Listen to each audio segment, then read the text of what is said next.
మీ business ఏదైనా మీ ఊర్లో promotion చేయాలంటే అది సుమన్ టీవీతోనే సాధ్యం. ఇప్పుడే సంప్రదించండి.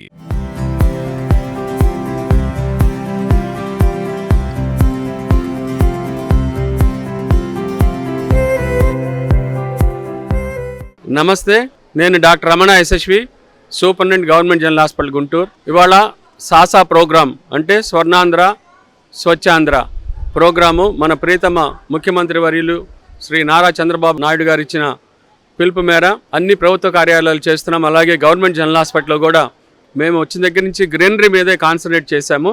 ఈ సాసా ప్రోగ్రాం అందుకే చాలా సిన్సియర్గా చేస్తూ వస్తున్నాము ప్రతి 3వ శుక్రవారము. ఇవాళ మనకి ఇచ్చిన థీమ్, మన ముఖ్యమంత్రి వర్యులు గారు ఇచ్చిన థీమ్ వచ్చేసి మాన్సూన్ హైజీన్. అంటే మనకి ఆల్రెడీ వానాకాలం మొదలైంది, వర్షాకాలంలో వచ్చే జబ్బుల గురించి, అట్లే వర్షాకాలంలో ఈ హైజీన్ గురించి తీసుకోవాల్సిన జాగ్రత్తల గురించి మనం చెప్పుకుందాము. మీకు తెలుసు, వర్షాకాలం మొదలైన వెంటనే ప్రతి చోట కూడా ఒక్కసారి ఎక్కువ భారీ వర్షాలు వచ్చినప్పుడు నీళ్లు స్టాగ్నేషన్ అవటము, అట్లాగే మనం తాగే నీళ్ళు కూడా కలుషితం అవటం అట్లాంటి జరుగుతుంది. డ్రైన్లు పొంగి పొరలినప్పుడు అలాంటి సిచ్యువేషన్స్లో మనం ఎలాంటి జాగ్రత్తలు తీసుకోవాలి. అలాగే మాన్సూన్ వల్ల వచ్చే జబ్బులండి, కొత్త కొత్త జబ్బులు మీరు చూశారు. మనకి అంతకుముందు 2020లో మనకి కరోనా కూడా వచ్చింది. అంటే వాతావరణం సడన్గా చల్లబడినప్పుడు వైరస్లు బాగా హాట్ ప్లేస్ మన గుంటూరు, ఇలాంటి హాట్ ప్లేస్లో వైరస్లు చనిపోతాయి, కానీ కరోనా చనిపోలేదు అనుకోండి అప్పుడు. బట్ చాలా వైరస్లు వాటంతా అవే చనిపోతాయి. అదే మరి ఋతువుల యొక్క గొప్పతనము. అందుకే మనకి అన్ని ఋతువులు ఉంటాయి.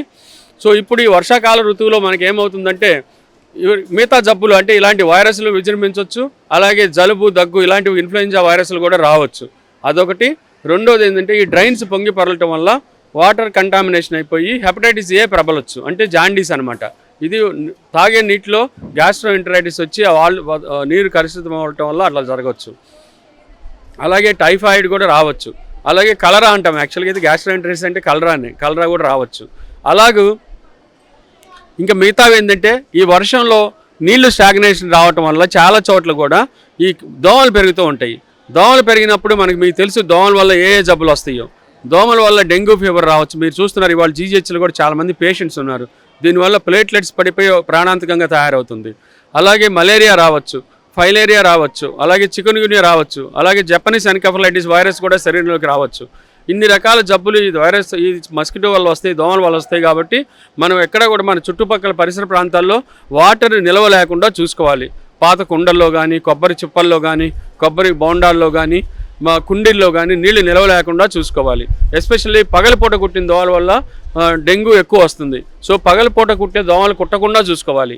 దోమలు కుట్టకుండా చూసుకోవాలంటే మీకు తెలుసు మస్కిటో చాలా cheapest and best way of controlling mosquito bite. So మీరు దోమతెరలు పెట్టుకోండి. అలాగే వాళ్ళ రోజున దోమల బ్యాట్లు కూడా వచ్చాయి. అలాగే మీకు మస్కులర్ రిపెల్లెంట్స్ చాలా రకాలు ఉన్నాయి, వాటి అన్నిటి కూడా యూజ్ చేసుకోవచ్చు. సో అలాంటి ఒక మాన్సూన్ హైజీన్ గురించి మన ఈ సాసా ప్రోగ్రాంలో చెప్పమన్నారు కాబట్టి మనం చెప్తున్నాము. సో కాబట్టి ప్రజలందరూ కూడా ఈ ప్రోగ్రాము గురించి తెలుసుకొని వాళ్ళ రోజున మన పరిసరాల పరిశుభ్రత కూడా ఇంపార్టెంట్. అట్లాగే గ్రీనరీ డెవలప్ చేసుకుంటే మనం ఖచ్చితంగా ఈ మాన్సూన్ హైజీన్ని పాటించిన వాళ్ళు అవుతాము. కాబట్టి ఈ సాసా ప్రోగ్రాము గవర్నమెంట్ జనరల్ హాస్పిటల్లో ఇవాళ మొక్కలు కూడా చాలా నాటుతున్నాము. ఎందుకంటే జీజీహెచ్లో చాలా చోట్ల కన్స్ట్రక్షన్ జరుగుతున్నాయి. అలాగే ఇక్కడ లంగ్ స్పేస్ లేకుండా పోయింది. మనకి జీజీహెచ్లో ఫ్రెష్ వాతావరణం, ఆక్సిజన్ ఇచ్చే మొక్కలు ఇవాళ పెడుతున్నాము. అట్లాంటివి పెట్టినప్పుడు ఇక్కడ వాతావరణం కూడా ఆరోగ్యకరంగా ఉంటుంది, ఆహ్లాదకరంగా ఉంటుంది. ఉద్దేశంతో ఈ సాసా ప్రోగ్రాము మన ముఖ్యమంత్రి వర్యులు శ్రీ నారా చంద్రబాబు నాయుడు గారు ఇచ్చిన పిలుపు మేర స్వచ్ఛంగా చేస్తున్నాము. జై స్వచ్ఛాంధ్ర, జై స్వర్ణాంధ్ర, జై స్వచ్ఛ జీజీహెచ్, జై స్వర్ణ జీజీహెచ్. Thank you.